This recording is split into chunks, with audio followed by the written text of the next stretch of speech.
1,5 million de visiteurs depuis son ouverture et une ministre de la Culture. Le calendrier électoral avait empêché, en mai dernier, Aurélie Filippetti d'être présente pour l'inauguration de 1917. La frustration du printemps est maintenant oubliée. La Messine a eu droit, cet après-midi, à une visite guidée avec l'ensemble de son cabinet et de l'exposition. L'occasion pour la locataire de la rue de Valois de souligner sa fierté de mettre la culture au service du citoyen. L'opportunité aussi de rappeler sa vision du mécénat. Maintenant, le mécénat doit être fait dans des bonnes conditions, pour les partenaires. Ça veut dire aussi qu'on travaille pour que les petites et moyennes entreprises puissent y avoir accès.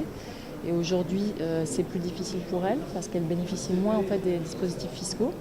Et de bonnes conditions aussi pour l'État, pour les établissements publics, pour les collections nationales. Et ça veut dire qu'il doit y avoir une